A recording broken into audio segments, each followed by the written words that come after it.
right, and welcome to our second edition of the Journal Star Coaches Corner podcast. I'm Stan Morris, the small school football beat writer for the Journal Star, and to my right we have Todd Hollis, who's the Elmwood Brimfield coach. And thanks for having me. This is exciting. Thanks for being here. Sure. Yeah, so you were in your 21st year, correct? This is actually 22. I've completed 21. This is starting my 22nd year. Yeah. 28th overall coaching high school football. Yeah. You guys have made 9 straight playoff appearances, 15 out of the last 16 years you've been in the playoffs. Your team's kind of been known for that running style, that unique offense. Can you believe it's been that long for you, 22 years now as a head coach? Even as a teacher, it's kind of funny. You still consider yourself to be that young kid that you were when you started, and probably still tell the same jokes, and they're not nearly as funny because nobody understands where they come from anymore. But I do every once in a while look back on it, and some of the things that maybe used to make me really nervous, just over time, I maybe some of that isn't there. That in a good way. That the things that you used to get worked up over, you realize probably are not as big a deal as they needed to be, and so maybe a little bit with time you gain some perspective. But I know that every day I go to work and I get to do a job that I love, and so it doesn't feel like it's going to work. It's an awesome hobby, and my coaching staff has been together so long that it really is. I get to go work with my best friends, every day, and then work with a great group of kids every day. So it's really pretty special to have been doing it this long. It does kind of become a family after a while, doesn't it? Oh, absolutely. Right now I'm coaching the first son of a former player this year, so that's kind of neat. And I'm going to have more of those coming through pretty quick. Right. A number of, not multi-generational, but a number of siblings that have come through. The McCormick family, Weston is a junior now, and his brother Brandon was a quarterback for us in 2011, and then Nick was a quarterback for us 12 and 13, and both of them went on to play college football. And so then you had his little brother who was always kind of hanging around, and now he's on the team, and he's a junior, and there's been a lot of those that you get to know families really, really well. I mean, they're around the program sometimes for 8 to 10 years, and that's really awesome. Yeah. Now tell us about kind of your journey to get you to that point of getting to Elmwood. Now, you didn't grow up in the area, correct? No, I went to high school in Naperville Central up in the suburbs, and then came down to Bradley and had really no idea what my career was going to be. My dad was in business. My brother was studying business at Bradley. And so I said, I'm just going to do that. I didn't put any thought into it. I'm just going to follow kind of what the family does. And somewhere during my first semester, I don't know why. I mean, I feel like sometimes there are seeds planted in your mind that aren't planted by anyone other than, they just happen. And I thought, I want to try and coach high school football. I really thought that would be a neat thing. And I asked a friend in my fraternity, Sean Bolenbach, who's from East Peoria. And I said, where's the best place? I said, I want to coach football. Where should I go ask? And at the time, it was Richwoods High School. He said, those guys are, they're coming off this run that was amazing. And so I called up to Richwoods. Here I was 19 years old, and I'm calling Richwoods trying to ask for their head coach. He has no idea who I am. But Rod Butler happened to know Joe Bungie, who was my head coach in high school, and said, sure, come in, and kind of some pseudo interview. And he said, yeah, you can come in and be our freshman wide receivers coach, which if you know anything about Richwoods football at the time, they were running the belly option, and freshman wide receivers coach meant they were keeping you as far away from the stuff that you could screw up as possible. And so that was heading into my sophomore year of college, still a business major. And before the end of two-a-days, I called my parents and said, I'm going to change my major because this is what I want to do the rest of my life. Okay. And it hit me. I mean, I was on the field. I said, this is what I want to do. My dad wasn't sure how to take it at first. My mom had been a teacher and assured me that things would be fine. And then from that point on, I volunteered at Richwoods for 4 years. I got to coach with some really amazing people. Rod Butler's a Hall of Fame. Right. Bob Easter's in the Hall of Fame. Roland Brown is I still say probably one of the most influential people I have because he was the person I worked with directly as a freshman and sophomore coach, and then Dave Webb at one point. So I've told Roland that sometimes you hear some Brownisms on the field, and he at the Trojans. I probably say some things that he says, and it's just because he was really influential on me, and I think that's probably where I got. my coaching style and the style of offense that I like to run. Richwoods was a run-first team, and control the clock and keep the game in your control. And I just felt that was really comfortable for me. It just fit who I was, I guess. But certainly, hey, it worked there, and that's kind of who I learned from. Yeah. Who are some other mentors that you had as far as coaching ranks that? Probably you had Daryl Crouch on last week, and I knew Daryl when he was coaching at Eureka College for a little bit, and then got over there at Washington. And I find that some of those guys that I've kind of started out roughly at the same time, you end up in the head coach. So Darren Winkler, Daryl and I kind of around the same time. Those of us that kind of got into the head coaching thing at about the same time, you just end up bouncing off ideas off each other quite a bit. Toby Vallis and I, as much as it probably kills fans in both towns to know, Toby and I probably a couple times a week, or even in the off season, just head coaching stuff that comes up, and how do you deal with the situation. So there's probably a lot of guys that have been influential on me. Phil Salzer, the fact that you get to know someone like that through our coaching association, someone that's been involved in Peoria athletics for so long. John Elder, who's just so influential there. So it's a pretty wide range of people. I would say philosophically, there's a coach named Joe Ehrman who used to coach he used to play for the Philadelphia Eagles, actually. He was one of those guys that was really instrumental. He wrote a book named The Season of Life. It's a Pulitzer Prize winning book.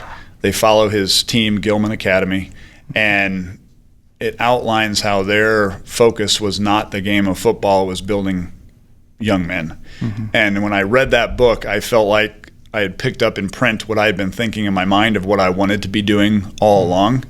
It's not the traditional style that you see on, it's not the Lombardiisms and all that. But it felt natural to me, and that's probably one of the most influential things. And I actually have been to see a conference with Coach Ehrman, and he is what he preaches, that our job is to coach young men to be better young men and to challenge them and to have a purpose beyond the game. And fortunately for me, my coaching staff, when I asked them to embrace this, that's who they are also. And so we've made some changes to, and this is decade long at least, but we challenge ourselves all the time to do things in ways that better meet the needs of our kids. And if we happen to win some games along the way, that's wonderful. But I believe that we do win games along the way because we're doing it the way we do. Yeah, I was going to mention that football is more than just X's and O's to you. It's really about the building of kids and young people, and you built some character type things into your program. What are some of those things that we have a program that there was way back when I got these ideas. I purchased kind of what we call a canned program. It came in a packet, and you did these things weekly with your kids. And after a year of that, where I got comfortable with it, then we created what's called our Men of Virtue program, where every Monday night before practice, we spend probably a half an hour, sometimes 45 minutes. We identify our gratitudes for the day. We go through our schedule for the week. I pick out 2 or 3 words that are words you need to know for the SAT, ACT type tests, vocabulary words. So we talk about that, but we try and talk about all that in the context of football or maybe societal issues that are going on that the kids would know something about, and how those words deal with that. And then we get into the nuts and bolts part of it, the real challenge of our mission statement, the 3 points of our mission statement, or our 5 absolutes. And we get into those things and how do they apply to real life. Today, one of the things we're talking about, the fourth of our absolutes is basically be a good role model, live the golden rule. And the 2 things we talked about today were the New Zealand All Blacks rugby team, winningest professional franchise of all time since 2004. They've won 92% of their games. And one of the stories about them that their greatest players will say, one of the reasons they are great is that they humble themselves and show humility, and that after every game and after every practice, they do what's called sweeping the shed. So their greatest players grab the broom and grab the dustpan because it's their place. They need to keep their locker room clean. And I think the shift there is a lot of coaches probably expect their locker room to be clean and view that as some sort of a discipline-related issue that you should. And I talked to our kids tonight about, yes, you should keep your locker room clean, but the reason you should keep it clean is it's not the custodian's job to clean up your mess. He has a job in that locker room, and his job description is very clear. But it's not to clean up the socks you left on the floor or anything like that. And then we go on the road, it's the same thing. The custodian at the other school, his job is not to pick up the whole mess of grass that we tracked in. It's our job. We should clean up what we brought in, and then if there's other regular work. And I think when you start to put those things in that idea that the winningest team of all time in professional sports hangs their hat on the fact they sweep their own shed. And I turned right around, and there's a quote or a clip of Ed Reed talking about their Super Bowl run, where they were in the locker room one day, and the guys are just leaving their tape on the floor, but the trash can is 2 feet away, or they're dropping their towel on the floor. And at the time, at the Ravens, after the game in the stadiums, volunteer firefighters would come in and clean the locker rooms, and that's how they made money for their firehouses. And he gets up in front of the team and says, guys, we're grown men, paid professionals, and yet these volunteers are having to come in and clean up our mess. And if we keep doing this, we're not going to win. We're not taking care of the little things, because if we can't take care of the things in the locker room, we're not going to take care of the things on the field. And again, that was this other idea of, they go on to win the Super Bowl this year. And he's attributing their Super Bowl win to, we clean up our locker room. It's not these other people's job to clean up our mess. It's our job to clean up our mess, and not as service to others, right? Making sure that we're serving others. And I talked to the guys, I said, guys, we've talked about the locker room needing to be clean, but if the greatest professional team of all time and a Super Bowl winning team both hang their hat on keeping their locker room clean because it's service to others, seems like that's something we probably ought to do. And then we talked about how that applies, out into the school. Tomorrow morning our guys are going to get up, put their game jerseys on, and they're going to show up to Elmwood Grade School or Brimfield Grade School at 7:45, and they're going to be high-fiving kids as they get off their bus. They're going to be open doors for parents as the kids show up. We have autograph cards, and they sign their autographs and all that, and their job is to be there. We call it Fly High Friday. Their job is to pour into these little kids as they get off the bus. And I tell us, guys, you have to feel good about that because you're rock stars to them. But what you do for their day is all these things we talk about in our fourth absolute. Be a good role model, treat others the way you'll be treated, golden rule. All of that stuff fits with what we're doing tomorrow, just by you showing up tomorrow and giving some high fives. Right. Yeah. Yeah, and you build a closeness with each other, those kids to each other, right? And that translates on to the field. Oh, absolutely. I think some of the discussions that we've discussed things in our classroom session. A few years ago, there's a rash of sexual assaults in the NFL. And so I put the pictures of all those guys up on the board and said, guys, let's talk about all of these guys that people have elevated because of their position on a football team. And let's talk about the choices they're making and how that impacts people. And then we talk about these real subjects. Well, I think because you're talking about real things away from the game of football, now you're creating some sort of common language that somewhere along the way builds a bond that is stronger, right? And I do believe that translates to Friday nights at some point, because it's not just show up to practice, run your drills, run your gassers, go home.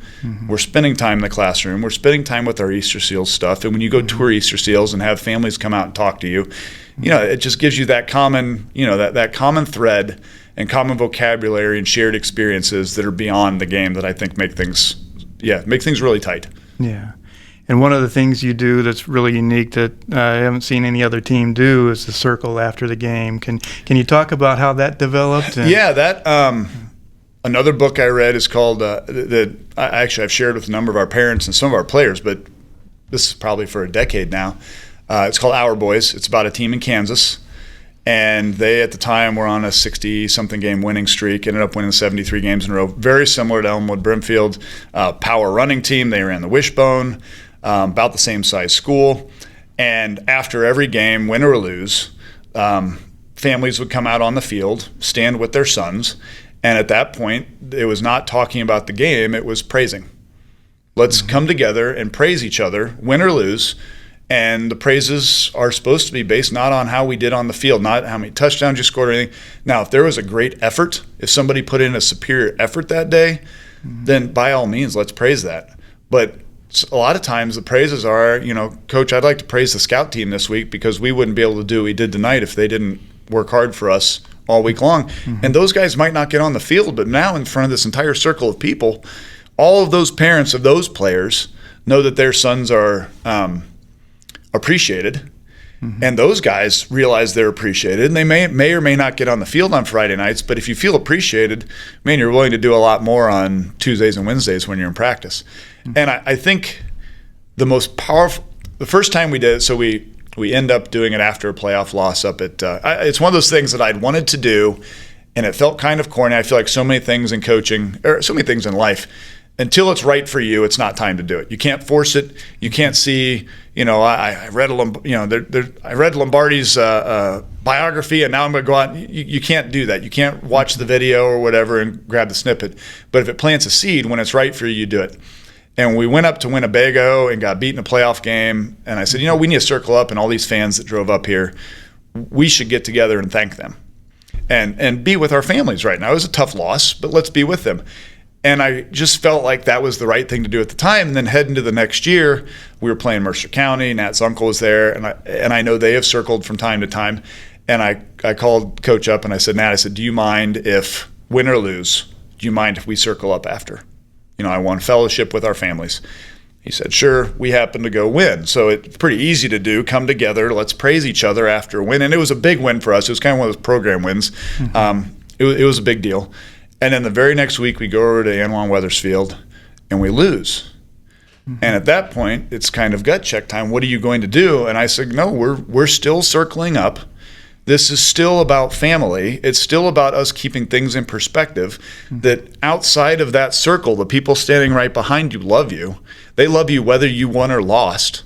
And the guys across the circle from you who are your teammates, they still love you whether they're able to say it or not. They still do love you because they're here serving you, and we can still praise each other because the effort can still be praised. And as long as we keep a perspective on what the game is, because somebody is going to lose and somebody is going to win no matter what. Right. And that to me, that I think that it does a couple of things. It lets the kids know that what we're talking about as coaches is real, because no matter what, we're going to come together and praise. I'm going to praise them win or lose. We don't need to go in the locker room and holler and scream. At one point, that's the coaching. That's what we would do. We'd go in the locker room and tell them the things they did wrong. You know what? They know the things they did wrong. They know they didn't win the game. They know something got screwed up. They know on Monday we're going to watch films. They're going to see it. So why tell them right after the fact? They don't need to hear it then. What they need to hear is, we're going to come back and work hard next week. You're still valued. You're still loved. Your parents still love you.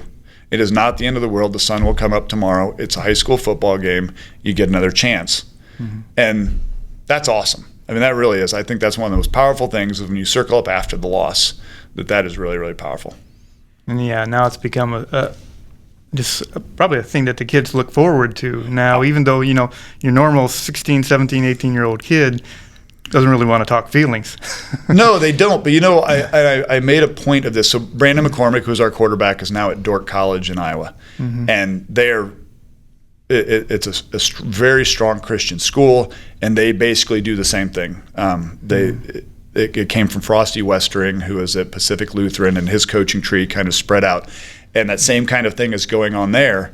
And I talked to Brandon in the offseason, and he said, when that circle is coach-driven, he said, I've been part of that, and it's only sort of effective. But when that circle is player-driven, when it's the players that are the ones initiating the conversation, then it's really good for all involved, And so I challenged my seniors. I said, the circle is yours, and you need to start it, and you need to take care of the praises this year. And I remind them, give them heads up during the week, hey, we're going to have the circle this week.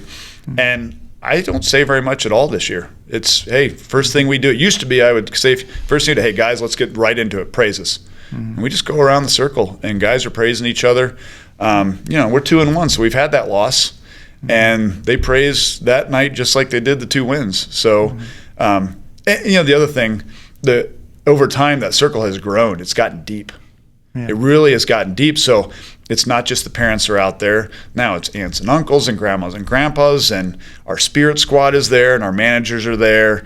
And occasionally I'll see people whose kids don't even play for us anymore just come out because they want to be around it. And it's community. It's what it is. I mean, that's really what small town football is about. Is Friday nights everybody shows up, and when the game is over, we're inviting everybody. Come on out and be with us and celebrate what our boys just tried to do, whether they were successful with it or not, and whether the coaches were successful or not. Either way, we should all come together and be community. Yeah.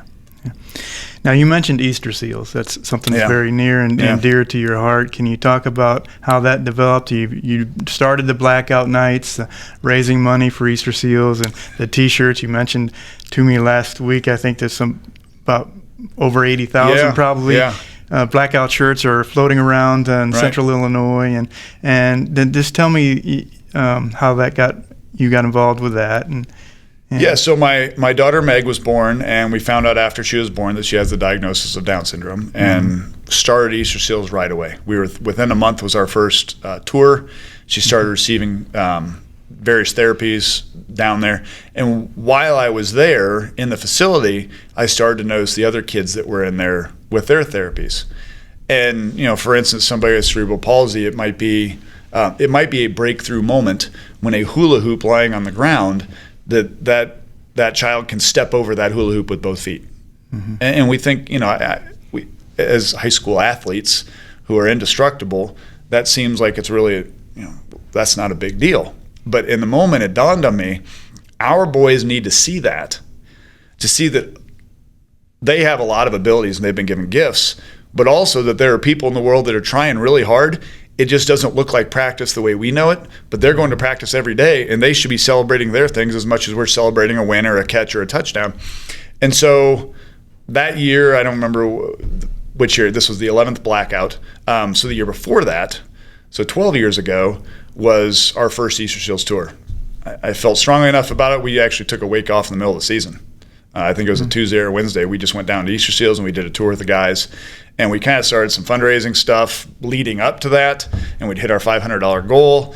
And walking out, we're walking out and the guys are standing there. And what'd you guys think? And I think it was Jeremy Dawson. I said, he said, Coach, what was our goal? I said, it was 500. We hit it. He goes, no, man, we can't be done. He says, we need, so the reason the Blackout happened was not because I thought it was something we should do. It's because the kids on the team said, we need to do more. This is amazing. So we put a group of adults and players together and we started brainstorming. And out of that came the Blackout. Actually, my assistant coach, Brad Crisco, said, hey, why don't we do something like the Whiteout at Penn State? And I said, let's do the Blackout. It fits with our colors. We're going to black out Friday nights to turn on the lights for awareness. And it took off from there. The awesome thing, and I told our kids about this, we've raised a bunch of money, but we're by no means the biggest money maker for Easter Seals. If you put it all together, it's for each year, it's kind of a chunk, but our $5,000 is, compared to some of the stuff is nothing. But the fact that the educational component that goes with Blackout, that it's not just a fundraiser, it's not just some event on a weekend, that we were in Disney World Disneyland one Christmas, and we saw a Blackout shirt in Disney World, a Dunlap Blackout shirt. And the fact that there are these 80,000 shirts with the message of Blackout and disability awareness, understanding, acceptance. And it's all about planting seeds. Not everybody's going to get it. Not everybody's going to get it in the moment.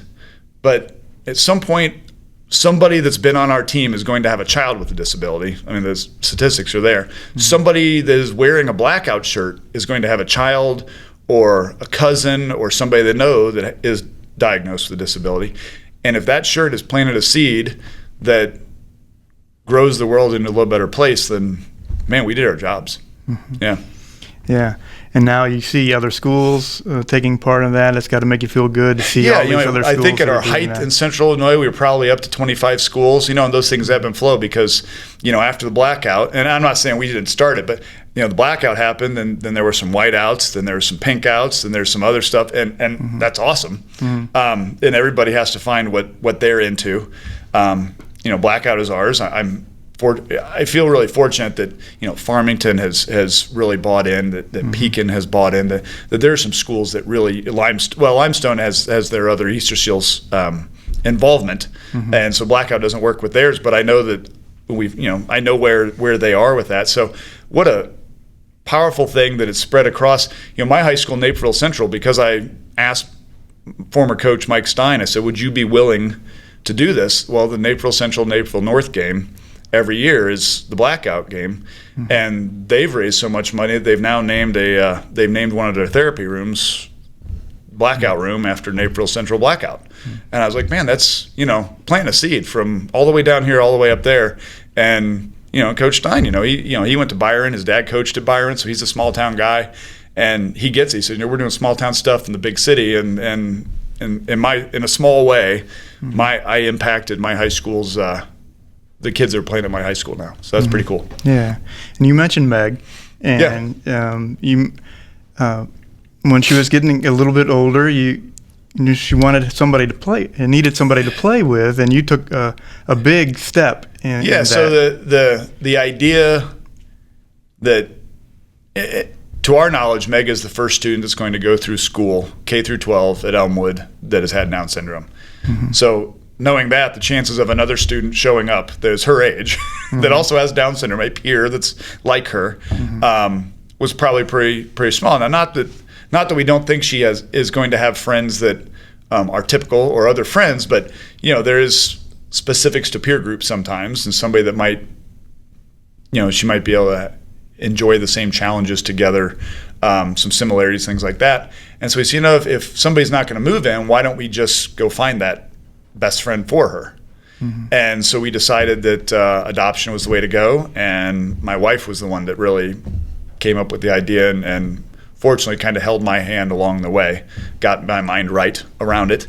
And so she did all the research, and first child that was presented to us as an option, there was a long list, and then it says, how can I choose any of them? So we'll just start at the top of the list and see how that's going to go. And if that's not the child we go with, then we go with the next one down. And that was her, and that's Alina. We adopted her from Ukraine. And so we went and spent, my wife and I spent, between the two of us, a month over in Ukraine, getting to know her, bringing her back. And so now we have three biological children and one that is adopted. So we have two typical kids and two with Down syndrome. And our family is just like everyone else's. I mean, you come to our house on any given night, and it's no different. And that's the thing that really gives me perspective is there might be some challenge, but there's challenge with everybody. I mean, I've got two teenage boys. There's going to be some issues there that, who knows what those, at least with Megan and Alina, you kind of know going into it what some of those issues might be. But yeah, so we brought Alina in, and it's been awesome. I mean, that's a perfect way to grow our family. Yeah, and I'll get to the boys in a little bit, but those girls shown some athletic ability too. So right? So both of them have won a state championship in the Special Olympics. Meg in the 800. Meg's won a couple of them. Alina has tended to ribbon or medal, but this year she finally in the standing long jump, which I'm really excited about because as they're both starting their junior high track career, once they get into high school, there is a combined track state championship. And so they will take the regular division track score, and then they will take student athletes who compete in Special Olympics. The IHSA will do this. And then after the season's over, they will create a combined team score. And so now there's this potential that Meg and Alina become these really important players on our high school track teams, because if they can go to Special Olympics and get a gold, that's 20 points, and 20 points at a state track meet's pretty good. So it's really neat to think, they're going to become really valuable to their teams. In terms of, right now Meg is in cross country, and the chances of her going out and medaling or whatever, I mean, she's tail end of her races, but she's out there doing it every day, which is what cross country is about, getting a little better, improving your time and all that. But to think that when high school gets here, people are truly going to be cheering for them because it matters. It's really going to matter how the team does. Yeah. And how has having, children with special needs kind of changed your perspective on what's really important? Well, I know I'm a lot better teacher because as I teach, I know as my daughters get closer to being in my class, I start looking at things saying, well, what am I going to need to have in place so that I can teach physical science or chemistry to one of them? And if I'm thinking that way, then I'm thinking a much broader way of teaching in general, and there are probably a lot of other students, whether they have some sort of a disability or not, other students that learn in different ways. I have to be a better teacher because of that, because I'm thinking across a wider range. How can I reach kids better? As a parent, honestly, I mean, they're just kids. They come home with homework, and I mean, it really, our daily life, it's probably different. There are probably some things that maybe some people would say are more challenging, but it's just what we live. But our daily life with them is, I mean, and get up and do your chores, take care of the dogs. All it doesn't. It's no different really than the expectations that we have for Noah and Caleb. They're just our kids. Yeah. You mentioned your teaching and what you do. That's not the stereotypical coach. You're doing chemistry, I teach advanced chemistry. Yeah. How did so that happen? I got my degree at Brad. After I decided I wanted to coach, I had to pick something that I wanted to teach. I didn't want. I was good at English, but I didn't want to teach English, and history wasn't. I mean, history was okay, and I don't know why. I had to pick something to teach. I said, well, I'm just going to go major in chemistry. And that was one my dad really didn't get. He's like, you're going from business to chemistry, because none of that transferred. Those credits in accounting, they didn't care very much. But I had a really cool, that was really interesting, because through chemistry, then I ended up with an opportunity to intern out at the tech center at Caterpillar. And so I did research for 2 years. After I graduated, they hired me back the next 2 summers to come in and be a contract research person. So I got to work on the oil for the Cat NASCAR, and I got to do some really cool stuff out there, which gives me a neat perspective as a teacher, because I get to teach about chemistry from the standpoint of, here's what Caterpillar's doing with oils and this stuff and why all that stuff matters. So so that was pretty cool. But yeah, you go tell people you coach, well, what do you teach? And I tell them chemistry, and they kind of look at me, and usually they say, well, I was never very good at chemistry. And my response always is, that's your teacher's fault. That's not your fault, because a good teacher is going to make you feel comfortable with what you're doing. Well, I wasn't very good at it. Biology, chemistry, all of those things. Not my forte. But yeah, the education that come from your mother, I would assume, since she was in education. She taught for a few years. Really, I'm a teacher because I wanted to coach football, and that was the way to get into it. Yeah. And I have found the longer that I have taught, I have learned to love teaching as much as I love coaching. The teaching part of it was maybe a job at first. The coaching was the passion and the hobby. But the more I do it, the more I find that it's not that much different, and you get a level of satisfaction and excitement from that student that was struggling, that suddenly you take the little extra time, you do the couple extra reps, you bring them in after practice, you do all that stuff you do with your athletes, and suddenly they get that thing, and that's pretty awesome. That's a neat feeling. Yeah. You mentioned Noah, your oldest son. He was poised this year, sophomore this year, poised to be your starting quarterback week 1, and then Tuesday of week 1, the very last play of our offensive session, throws a pass, gets his foot stepped on, and it breaks his 5th metatarsal, the pinky toe. It's actually a refracture of an issue he had this summer. So, as the coach, oh my gosh, what do you do?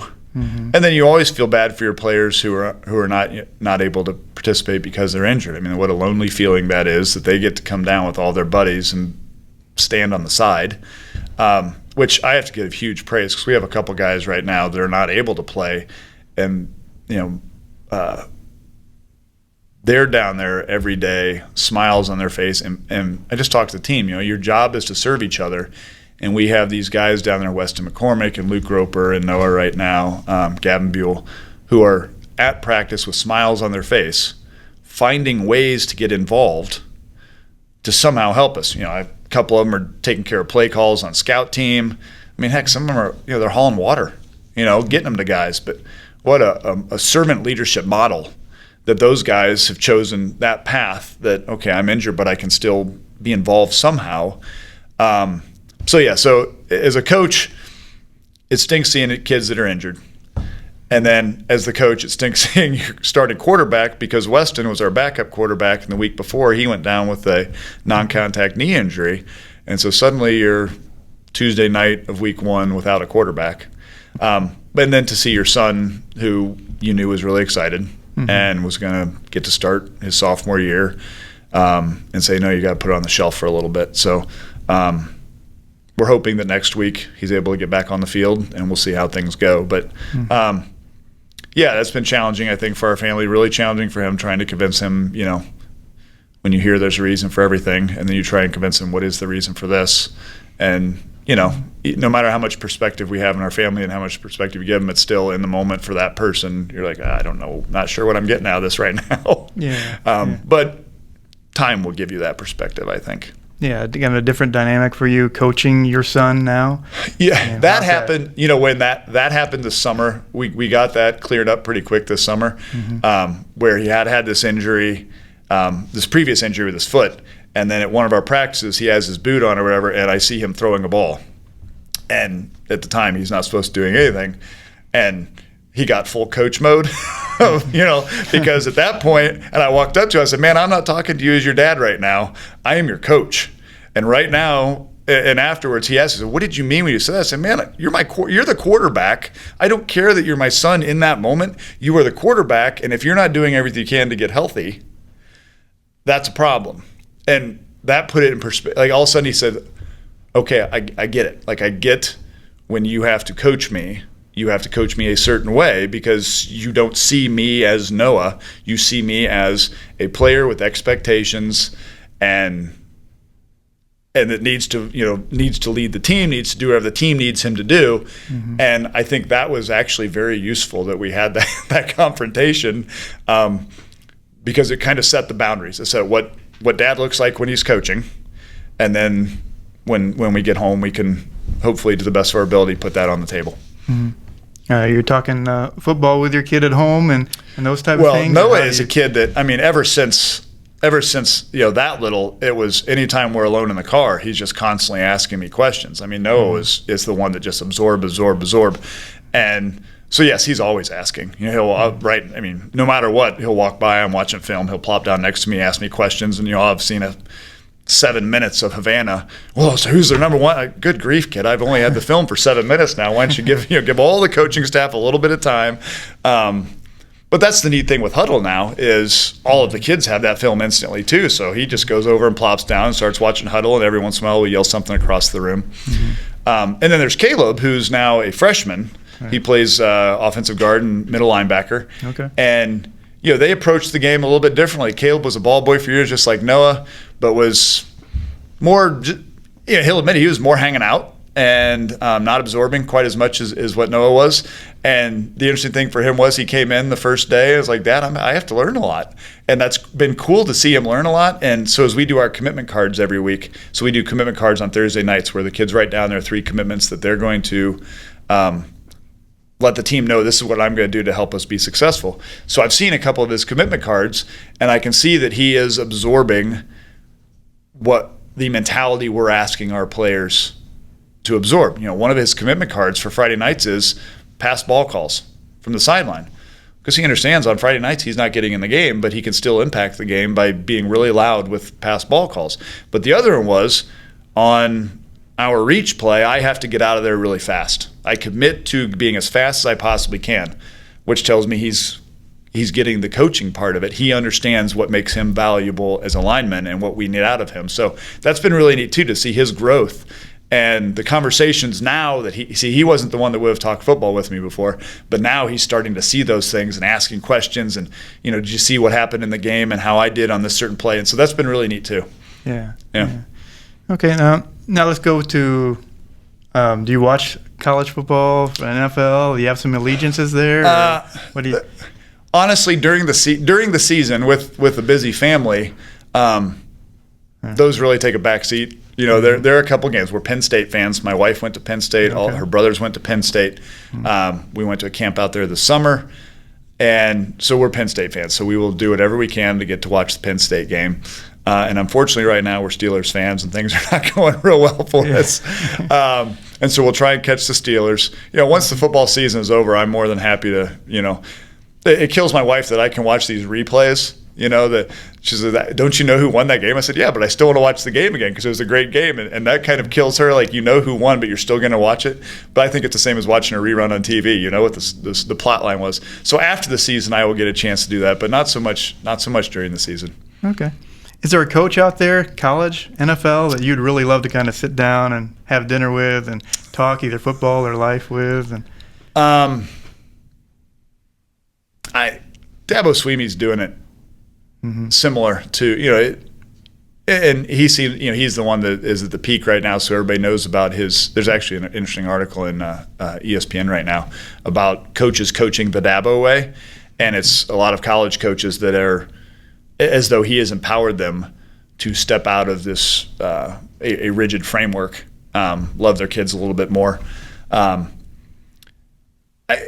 Maybe he would be interesting. I don't know. I mean, I've never found that I'm not an autograph seeker. I never found the point in all of that kind of stuff.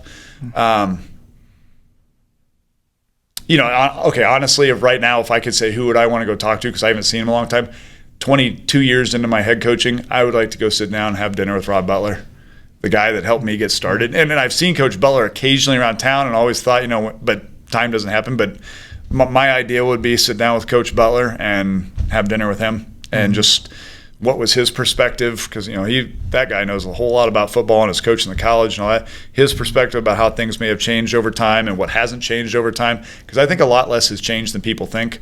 I don't think kids have changed that much. I don't think I think when they walk in, if you have a system and expectations in place, I think kids love that. They want to know that they need to be somewhere. They need to know they have a uniform they can wear, and that uniform is going to look great on them. And so I don't know that things have changed as much as some would like to say, Generation X, Y, Z, whatever. I don't think it's changed that much. But yeah, Coach Butler would probably be the one that I'd say right now, if I go sit down with someone, that's who I'd want to talk to. Okay. Yeah. Well, Coach, it's been a pleasure. Thank you for coming out and being a part of this. If I could give one final thing, and it's probably the one that I always forget, that probably the most important in my life as a coach is absolutely my wife. The fact that she arranges our family life so that I can go do for the last 20 whatever years this, and she drives the kids and gets them wherever in the late nights and all of that stuff. It certainly would not be possible without her, without the wives of all my coaches. And they're probably the ones that don't get thanked enough, that probably should get thanked more than anybody else, really. Right. So if I can publicly, thank you to my wife and all of my coaches' wives. Thank you, Ann. Yes, amen. Thank you, Ann. Yeah. All right, that's been the Coach's Corner with Todd Hollis. Thank you for coming out. And for Matt Dayhoff and myself, we'll see you next week. Thank you very much.